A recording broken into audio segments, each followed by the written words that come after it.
आज कहीं मुसलमान 12 रबीउल अव्वल को डीजे बजा बजा के जुलूस निकाल रहा है, कहीं पेड़ के ऊपर जाकर के धागा बांध करके अपनी बिगड़ी बना रहा है, कहीं हाजी अली की दरगाह पे जाके अपना सर झुका रहा है, कहीं अजमेर में जाके चादर चढ़ा रहा है। ओ मेरे प्यारे भाइयों, अपने अकीदे की, अपनी तौहीद की हिफाजत करना। इस पेशानी को अल्लाह ताला ने सिर्फ अपने आगे झुकने के लिए बनाया है। इस पेशानी को सिर्फ अल्लाह के दर पे झुकाना, मदद मांगना तो अल्लाह से मदद मांगना, बिगड़ी बनाने वाला समझना तो अल्लाह को समझना। मेरे प्यारे साथियों, आज किसी गांव देहात में चले जाओ, नेपाल बॉर्डर पर चले जाओ, मोबाइल आपके पास मौजूद है लेकिन नेटवर्क काम नहीं करता है। मैं अभी नेपाल के इलाके में, बिल्कुल बॉर्डर के करीब के इलाके में गया, जियो का नेटवर्क मेरे मोबाइल पर नहीं आ रहा था। साथियों ने बताया कि मौलाना एयरटेल का नेटवर्क होगा तो शायद यहां काम करेगा, कहीं कहीं वो भी नेटवर्क काम नहीं करता है। दुनिया के बाज इलाके ऐसे हैं वहां आपके नेटवर्क काम नहीं करेंगे, वहां सारे नेटवर्क जाम हो जाएंगे, वहां हुकूमतों ने जैमर लगा दिया है। मेरे प्यारे साथियों, दुनिया के बहुत सारे ऐसे मकामात है जहां आपके मोबाइल का नेटवर्क काम नहीं करेगा, मगर मेरे अल्लाह का नेटवर्क तो हर जगह काम करता है। अल्लाह कुरान में कहता है, अम्मन युजीबुल मुज़्तर्र इज़ा दआहु व यक्शिफुस सू। ऐ मेरे बंदो, मेरे आगे तुम हाथ फैलाओ, मुझसे मांगो, मेरे सामने अपने हाथों को फैलाओ, मैं जरूर तुम्हारी दुआओं को सुनूंगा। अल्लाह के सिवा कौन है जो मुसीबत में फंसे हुए लोगों की मदद करता है? कौन है जो उनको मुसीबतों से निकालता है? हजरत यूनुस अलैहिस्सलाम को देखो, वो मछली के पेट में पहुंचे जहां दुनिया का कोई नेटवर्क नहीं पहुंच सकता, मछली के पेट में पहुंचे जहां तीन तीन अंधेरे हैं, समंदर के पानी का भी अंधेरा है, मछली के पेट का भी अंधेरा है और रात का भी अंधेरा है। तीन तीन अंधेरों में हजरत यूनुस ने अल्लाह को पुकारा, फनादा फिज़्ज़ुलुमाति अल्ला इलाहा इल्ला अंता सुब्हानका इन्नी कुन्तु मिनज़्ज़ालिमीन। हजरत यूनुस अलैहिस्सलाम ने मछली के पेट में अल्लाह को पुकारा, कहा, अल्लाह तेरे सिवा मेरा कोई माबूद नहीं है, कोई मुश्किल कुशा नहीं है। अय अल्लाह, इस मछली के पेट में अगर मेरी फरियाद को सुन सकता है तो तू सुन सकता है। फनादा फिज़्ज़ुलुमात, उन्होंने तीन तीन अंधेरों में पुकारा, ला इलाहा इल्ला अंता, अय अल्लाह तेरे सिवा मेरा कोई माबूद नहीं है, सुब्हानका तू पाक है, इन्नी कुन्तु मिनज़्ज़ालिमीन, अय अल्लाह मैं जालिम हूं। कुरान कहता है, फस्तजबना लहू व नज्जयनाहु मिनल गम्मी, हमने यूनुस की दुआ को सुन लिया और हमने यूनुस को गम से निकाल दिया। और ऐ मोमिनो, अगर तुम भी अल्लाह से इसी इखलास के साथ, इसी तौहीद के साथ दुआ करोगे, व कज़ालिका नुंजिल मुमिनीन, हम तुम्हारी दुआ को भी सुनेंगे। मेरे प्यारे साथियों, इखलास अपने अंदर पैदा करो, तौहीद अपने अंदर पैदा करो।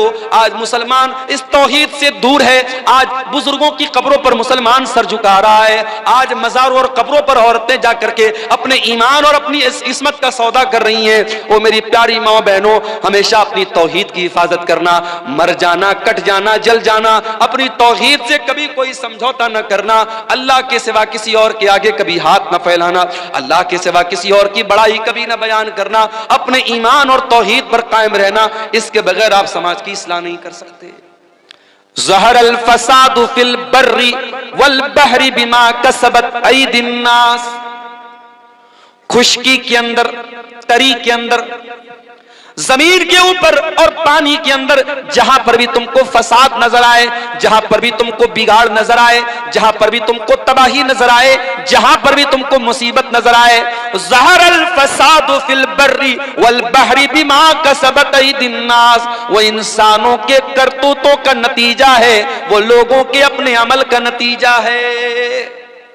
ये अल्लाह ताला ने बहुत बड़ा कानून बता दिया। दुनिया में जितनी मुसीबतें हैं, परेशानियां हैं, चाहे कहीं बारिश का ना होना है, कहीं बारिश का ज्यादा होना है, कहीं सैलाब का आना है, कहीं जालिम हुकूमत का आना है, जितनी भी मुसीबतें हैं वो इंसानों के करतूतों का नतीजा है, वो इंसानों के पापों का और इंसान के गुनाहों का नतीजा है। दूसरी आयत जो मैंने पढ़ी थी, कुरान करीम के 30वें पारे से मैंने पढ़ी थी, सूरह फज्र की कुछ आयतें। वल फज्र, कसम है फजर की, वही फजर की नमाज और वही फजर का वक्त जब मुअज्जिन अज़ान की आवाज में कहता है, अस्सलातु खैरुम मिनन नौम, मुअज्जिन बेचारा माइक पर खड़े होकर के चिल्ला चिल्ला के कहता है कि नमाज नींद से बेहतर है, और हम आराम से अपने कंबलों को ओढ़ करके, अपने रजाइयों को ओढ़ करके, अपने लिहाफ को ओढ़ करके सोए रहते हैं। और हम मुअज्जिन की अजान के जवाब में गोया ये कहते हैं कि ऐ मुअज्जिन, तेरे लिए नमाज नींद से बेहतर होगी, मेरे लिए तो नींद बेहतर है, मैं अपने आराम को छोड़ करके नमाज पढ़ने नहीं आऊंगा। कभी कभी जब मैं सुबह निकलता हूं कहीं प्रोग्राम के लिए, मुझे हैरत होती है मेरे भाई, हाईवे के ऊपर मुसलमान नजर नहीं आता है, गैर मुस्लिम नौजवान लड़के लड़कियां सुबह सुबह निकले हुए हैं हाईवे के ऊपर, कोई वॉकिंग कर रहा है, कोई पुलिस में जाने की तैयारी कर रहा है, कोई आर्मी में जाने की तैयारी कर रहा है, अपने अपने मिशन में दुनिया लगी है।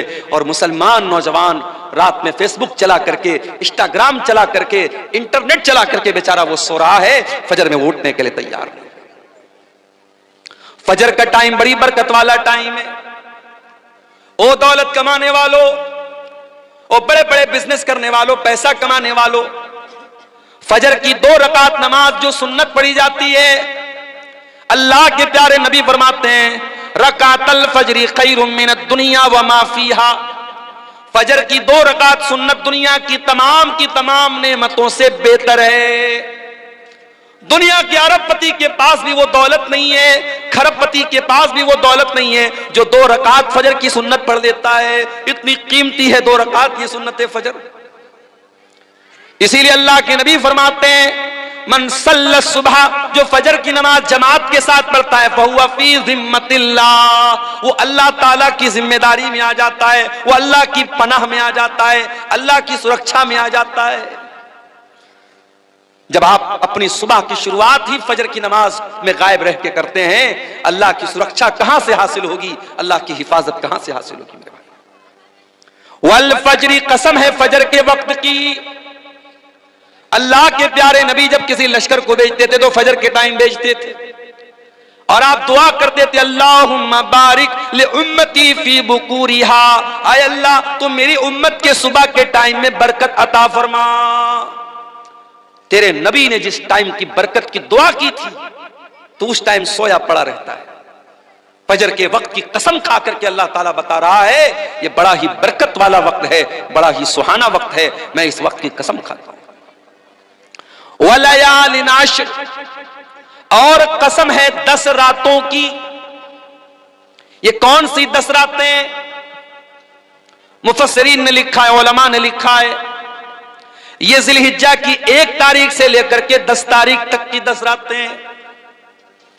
जिस तरीके से रमजान की आखिरी 10 रातों की बहुत फजीलत है, वैसे ही जिलहिज्जा के शुरू के 10 दिनों की बहुत फजीलत है। बल्कि कुछ हदीसों में अल्लाह के नबी फरमाते हैं कि साल भर में किसी नेकी का सवाब उतना ज्यादा नहीं मिलता है जितना इन 10 दिनों की नेकी का मिलता है। रमजान में तो थोड़ी बहुत हम लोग नेकी करते हैं, मगर जिलहिज्जा का जब महीना आता है, कोई बकरा खरीद रहा है, कोई बैल खरीद रहा है, कोई कुर्बानी का जानवर खरीद रहा है, बस उतना ही हम उसका ख्याल करते हैं। जिलहिज्जा के शुरू के 10 दिन बड़े कीमती हैं, अल्लाह ताला कसम खा रहा है।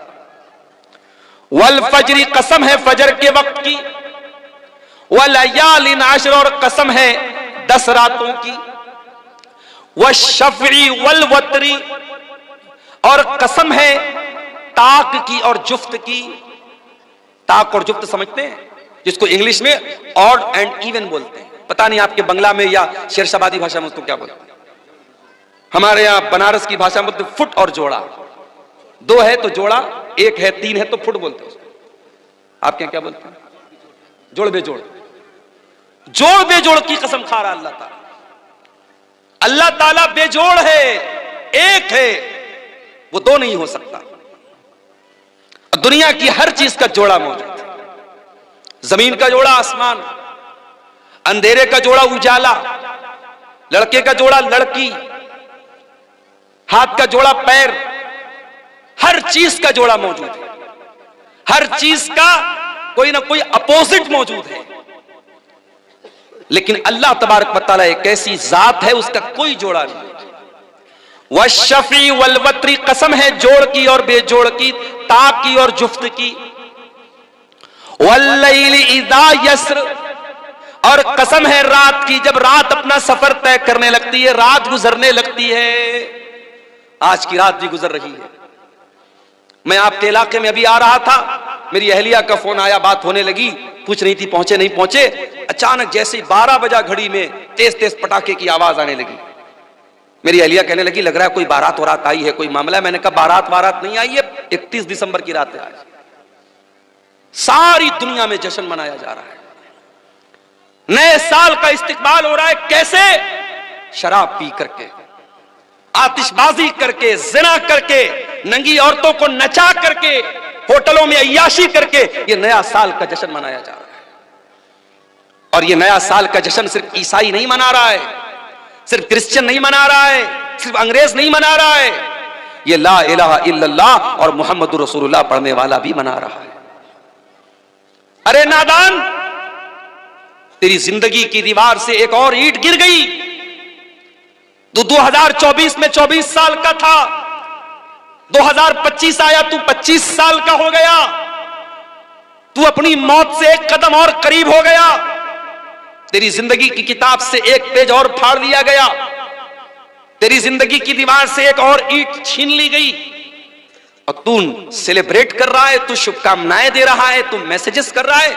नए साल की रात में मैसेज काम नहीं करता। आपको याद होगा, कंपनियों का मैसेज आ जाता है कि भाई आज की रात मैसेज काम नहीं कर रहा है। इतना ज्यादा लोग एसएमएस भेज रहे हैं, इंटरनेट काम करना बंद कर देता है कभी कभी, इतना रश हो जाता है इंटरनेट के ऊपर। वल्लैलि इज़ा यस्र, कसम है रातों की, रात अपना सफर तय कर रही है। यही रात है कोई होटल में नाच रहा है और आप बगला डांगी के इस जलसे में, इस पिंडाल के नीचे बैठ करके अल्लाह और उसके रसूल की बातों को सुन रहे हैं। कोई अल्लाह का बंदा ऐसा भी होगा जो रात के इस सन्नाटे में बैठ करके अल्लाह की बारगाह में दुआएं कर रहा होगा। कोई अल्लाह का बंदा ऐसा भी होगा जो तहज्जुद की नमाज पढ़ रहा होगा। कोई अल्लाह का बंदा ऐसा भी होगा जो अपने गुनाहों पर शर्मिंदा होकर के अल्लाह से माफी मांग रहा होगा, अल्लाह से तौबा कर रहा होगा, अपने गुनाहों पर रो रहा होगा। वल्लैलि इज़ा यस्र, कसम है रात की, जब वो अपना सफर तय करती है, रात चलती रहती है। रात चल रही है और रात में लोग अपना अपना काम कर रहे हैं। हल फी ज़ालिका कसमुल लिज़ी हिज्र, ऐ मेरे बंदो, मैं फजर की कसम खा रहा हूं, मैं 10 रातों की कसम खा रहा हूं, मैं ताक और जुफ्त की कसम खा रहा हूं, मैं मुख्तलिफ चीजों की कसम खा रहा हूं। हल फी ज़ालिका कसमुल लिज़ी हिज्र, क्या किसी अक्लमंद को इस कसम के अंदर कोई अहमियत नजर आती है? क्या ये कसम अक्लमंदों को दावते फिक्र दे रही है? क्या अक्लमंद लोग गौर कर रहे हैं कि अल्लाह कसम क्यों खा रहा है? अलम तरा कैफ फ़अल रब्बुका बिआद, क्या तुमने नहीं देखा कि अल्लाह ताला ने कौम आद के साथ क्या किया? ये कौम आद कौन सी कौम थी? ये लंबे तड़ंगे लोग होते थे, ऊंची ऊंची हाइट होती थी इनकी, पहाड़ों को पर अपना घर बनाते थे और बड़ी ताकतवर कौम थी ये। मारे ताकत के कहा करते थे मन अशद्दु मिन्ना कुव्वा, हमसे ज्यादा ताकतवर कौन है, हमसे ज्यादा शक्तिशाली कौन है, हमसे ज्यादा सुपर पावर कौन है? अल्लाह कह रहा है तुमने देखा नहीं हमने कौम आद के साथ क्या किया? इरम ज़ातिल इमाद, ये बड़े बड़े लंबे पिलर वाले मकान बनाते थे।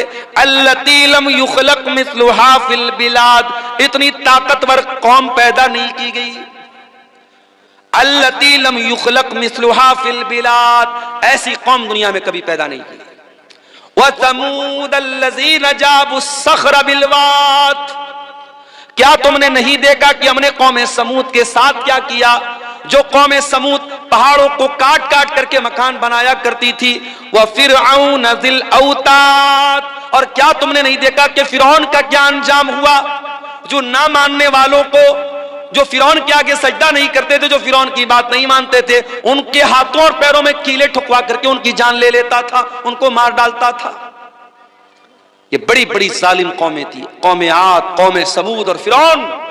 अल्लाह ने फरमाया अल्लज़ीना तगौ फिल बिलाद, ये वो लोग थे जिन्होंने अल्लाह की धरती पर बहुत फसाद किया, बहुत गुनाह के काम किए, बहुत पाप किए, बहुत अल्लाह की नाफरमानी की। फअक्तरू फीहल फसाद, इन्होंने बहुत ज्यादा जमीन के अंदर फसाद मचाया।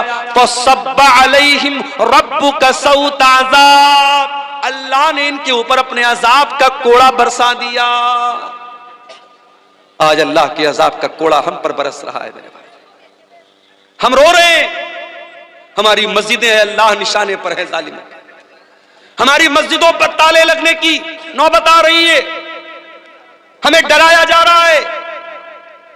कल अल्लाह पूछेगा कयामत के दिन, अरे तू मस्जिदों की क्या बात करता है मेरे बंदे? तेरे गांव की मस्जिद में मुअज्जिन 5 टाइम अजान देता रहा, तो 5 टाइम अपने अल्लाह के घर में, अपने मोहल्ले की, अपने गांव की मस्जिद में तू नमाज पढ़ने नहीं जाता था। तुझे क्या मस्जिद का दर्द था? अल्लाह पूछेगा तो हम क्या जवाब देंगे? दिल्ली की जामा मस्जिद में अभी एक फेसबुक पर एक रील आई, एक गैर मुस्लिम लड़का एक मुसलमान, हालांकि लड़का लड़की दोनों गैर मुस्लिम थे, मगर उन्होंने एक्टिंग की, एक रील बनाई जिसमें यह दिखाया गया कि एक गैर मुस्लिम लड़के को मुसलमान लड़की से प्यार हो गया। आजकल ये भी चल रहा है ना, मुसलमान लड़कियों को फंसाने के लिए इस तरीके की मूवी बनाई जा रही है और रील्स बनाई जा रही है ताकि मुसलमान लड़कियां अट्रैक्ट हो जाए इन सब चीजों की तरफ। जामा मस्जिद दिल्ली के अंदर वो वीडियो वायरल हुआ है इंटरनेट के ऊपर कि बाकायदा एक बेहुदा किस्म का वीडियो बनाया जा रहा है, और वो भी मस्जिद के अंदर। दिल्ली की कुछ मस्जिदें तो ऐसी हैं जो खंडर बन गई हैं, किसी जमाने में मस्जिद थी, अब खंडर बन गई है, और वो लवर पॉइंट बन गया है। लड़का लड़की वहां जाकर के मिलते जुलते हैं और प्यार मोहब्बत की और इश्क आशिकी की बातें करते हैं।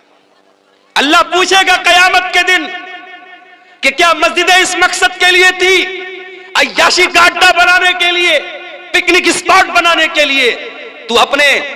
तूने अपने मोहल्ले और गांव की मस्जिदों की फिक्र नहीं की, और तेरे मुल्क में कितनी मस्जिदें ऐसी थी जिनको तू नमाज से आबाद कर सकता था, तूने नहीं किया। तू क्या रोना रोता है मस्जिदों का? फसब्बा अलैहिम रब्बुका सौत अज़ाब, अल्लाह कह रहा है कि तुम्हारे रब के अजाब का कोड़ा उन कौमों के ऊपर बरसा है जिन्होंने अल्लाह की नाफरमानी की। अगर कौम आद ने अल्लाह की नाफरमानी की, कौम समूद ने अल्लाह की नाफरमानी की, फिरौन ने अल्लाह की नाफरमानी की और उनके ऊपर अल्लाह का अजाब आया, तो हम कोई दूध के धुले नहीं है, हम पर भी अल्लाह का अजाब आएगा अगर हमने गुनाह को दावत दी। मेरे प्यारे साथी, माशाअल्लाह हाजी साहब चेहरे पर भरपूर दाढ़ी भी रखे हुए हैं, माथे पर सज्जे का निशान भी है, 5 टाइम के नमाजी भी हैं। हाजी साहब से पूछो, हाजी साहब आपके वालिद का इंतकाल हुआ, वालिद प्रॉपर्टी में क्या छोड़ के गए? हाजी साहब ने कहा हमारे वालिद अपनी प्रॉपर्टी में जमीन छोड़ के गए, खेत छोड़ के गए, मकान छोड़ के गए, रुपया पैसा छोड़ के गए। हाजी साहब आपके कितने भाई बहन हैं? हम लोग 2 भाई हैं, 3 बहनें हैं। हाजी साहब आपने अपनी बहनों को अपने बाप की वरासत में, अपने बाप की प्रॉपर्टी में, अपने बाप के तरके में से हिस्सा दिया? हाजी साहब का मुंह बंद, नहीं, बहन को तो नहीं दिया। भाई के साथ बंटवारा कर लिया, बहन को नहीं दिया। बहन को क्या दिया? बहन को इज्जत दे रहे हैं, हर साल बहन को बुलाते हैं, बहन को दावत खिलाते हैं, बहन को थोड़ा बहुत उसका ख्याल रखते हैं। बाप की वरासत में हमने बहन को हक नहीं दिया। हाजी साहब आप कौन से मसलक को मानते हैं? अल्हम्दुलिल्लाह पक्का अहले हदीस हूं। हाजी साहब हाथ कहां बांधते? सीने पर बांधता हूं। आमीन आहिस्ता बोलते हैं कि जोर से? बिल्कुल जोर से बोलता हूं। हाजी साहब नमाज में खड़े होते तो पैर से पैर मिलाते कि नहीं मिलाते? बिल्कुल मिलाता हूं, मैं अहले हदीस हूं, पक्का अहले हदीस हूं। हाजी साहब नमाज में अहले हदीस है, हाजी साहब दाढ़ी के मामले में अहले हदीस है, हाजी साहब नमाज के मामले में अहले हदीस हैं। लेकिन बहन और बेटी का हक देने की बात आई तो हाजी साहब वही करते हैं जो समाज में होता चला आया है। मेरे प्यारे साथियों, अल्लाह ताला ने बाकायदा एक सिस्टम बनाया है कि किसी के मरने के बाद उसकी प्रॉपर्टी में, उसकी जमीन में, उसकी जायदाद में कौन कौन वारिस होगा। और शरीयत ने बाकायदा उसका कानून बनाया है जिसको इस्लाम का निज़ाम मिरास कहते हैं, इस्लाम का कानून वरासत कहते हैं। अगर आपको इसको जानना है तो कुरान की सूरह निसा की जाकर के तिलावत कर लीजिए। सूरह निसा की सिर्फ 3 आयतों में अल्लाह ताला ने पूरा इस्लाम का सिस्टम ऑफ इनहेरिटेंस, वरासत का जो कानून है अल्लाह ने बयान किया। और अल्लाह ताला ने जब वरासत का कानून बयान किया तो क्या फरमाया, तिल्का हुदूदुल्लाह वमन युतिल्लाह व रसूलहु युदखिलहु जन्नातिन तजरी मिन तहतिहल अनहारु खालिदीन फीहा व ज़ालिकल फौजुल अज़ीम। ऐ मेरे बंदो, ये वरासत का कानून जो मैंने बयान कर दिया, ये मेरा बनाया हुआ कानून है, ये मेरा बनाया हुआ सिस्टम है, और जो इसको मानेगा वो जन्नत में जाएगा। वमन यासिल्लाह व रसूलहु व यतअद्दा हुदूदहु युदखिलहु नारन खालिदन फीहा व लहू अज़ाबुम मुहीन। और जो अल्लाह के कानून को नहीं मानेगा, जो मनमानी करेगा, जो अल्लाह की नाफरमानी करेगा, रसूल की नाफरमानी करेगा, उसको जहन्नम का दर्दनाक अज़ाब मिलेगा। हाजी साहब, आपका हज बर्बाद हो जाएगा, आपका उम्रा बर्बाद हो जाएगा, आपकी नमाजें आपके मुंह पर मार दी जाएंगी, आपकी इबादतें बर्बाद हो जाएंगी। अल्लाह पूछेगा तेरे बाप की प्रॉपर्टी में तेरी बहन का हक था कि नहीं था, मैंने कुरान में बताया था कि नहीं बताया था, मेरे नबी ने हदीसों में बताया था कि नहीं बताया था। हाजी साहब, आप अल्लाह को क्या जवाब देंगे? बताओ मेरे प्यारे साथियों, क्या यह समाज की कड़वी हकीकत नहीं है कि आज हम वरासत के मामले में इस्लाम को फॉलो नहीं करते? वरासत के मामले में हम समाज को फॉलो करते हैं। बहन की शादी है, हम जहेज देते हैं जबकि जहेज का सबूत नहीं है। बेटी की शादी हम जहेज देते हैं जबकि जहेज का सबूत नहीं है। और जब वरासत की बात आती है तो हम कहते हैं अरे हमने तो लड़की की शादी में इतना जहेज दिया था।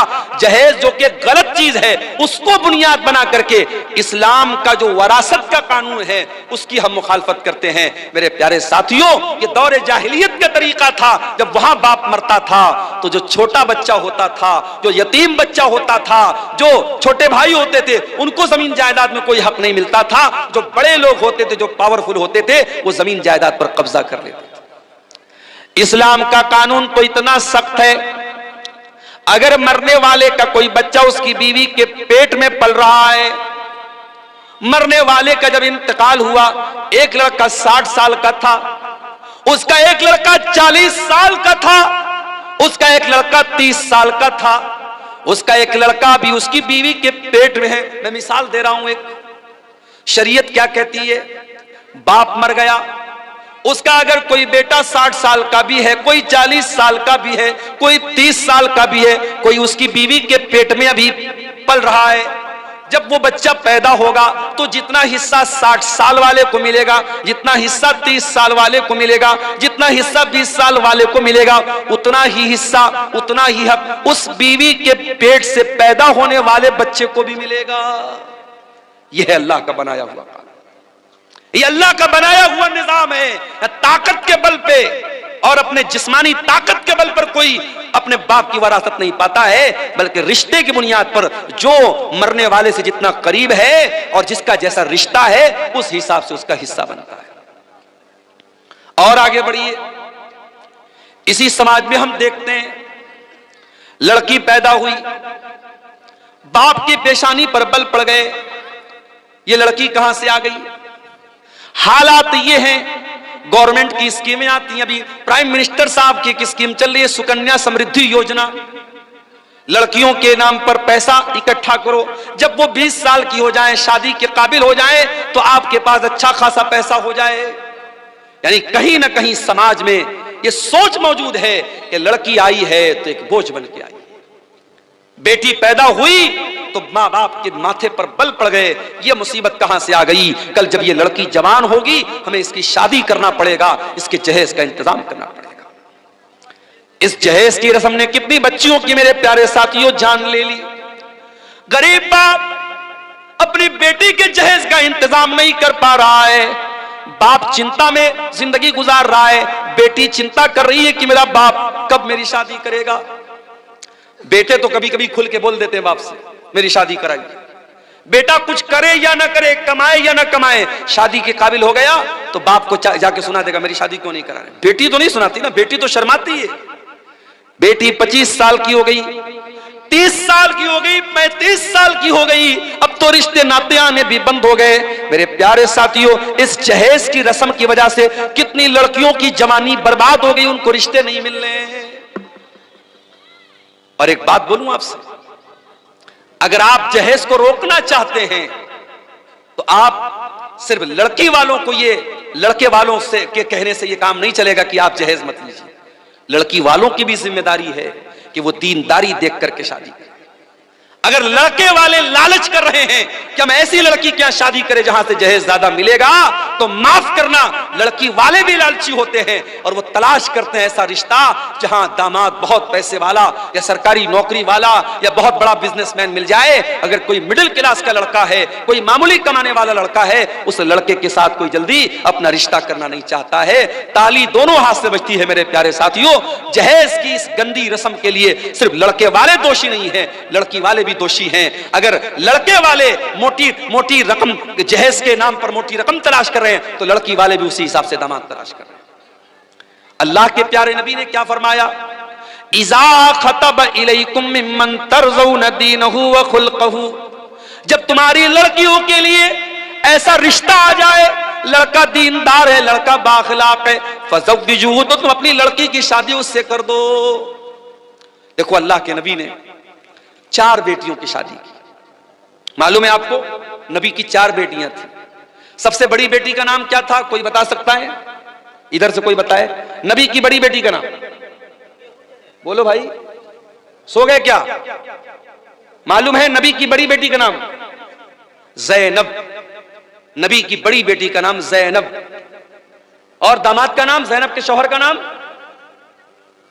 बोलो, नहीं मालूम? क्या तकरीर सुनते हैं आप लोग?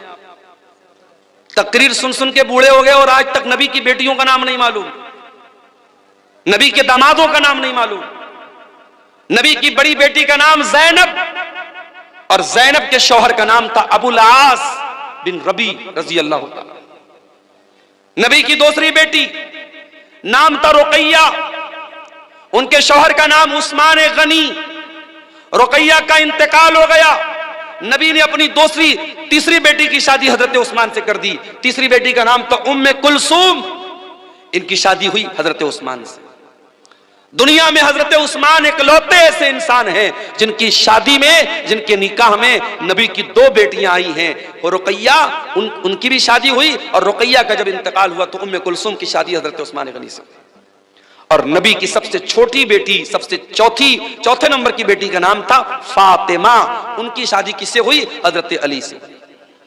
मेरे प्यारे साथियों, नबी ने अपने बेटियों के रिश्ते करने में दीनदारी देखी है।